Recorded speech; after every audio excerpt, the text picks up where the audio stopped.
sur la 6e étape du Critérium du Dauphiné libéré 1995.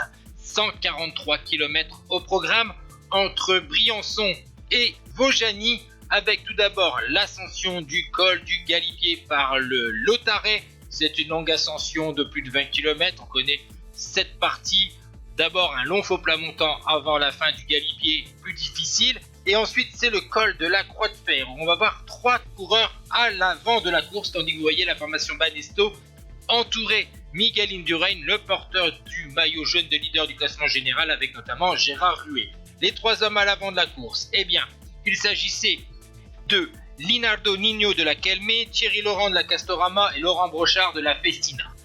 Dans la fin de l'ascension de la Croix de Fer, eh bien, Laurent va s'isoler à l'avant de la course, le 9e du classement général, tandis que derrière, vous voyez que la sélection a été faite grâce à une accélération de Richard Virenque, le porteur du maillot à poids.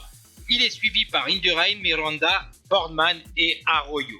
À l'avant de la course, malheureusement pour Laurent, son écart se réduit fortement. Il va être repris dans la descente en direction de Vaujany par le groupe maillot jaune. Il va être distancé dans la montée finale de Vaujany, une montée de 12 km à 7% de moyenne, qui n'a pas réussi à faire une grosse différence entre ces coureurs. Vous voyez, il y a un sprint au sommet et la victoire revient donc à Richard Virenque, qui a déjà remporté une étape à Carpentras. C'est son 2e bouquet sur ce Dauphiné. Il bat Jean-Cyril Robin, Miguel Indurain, Arroyo, Boardman, Miranda, etc., etc. Et bien sûr, Miguel Indurain conserve son maillot de leader. Ciao tout le monde.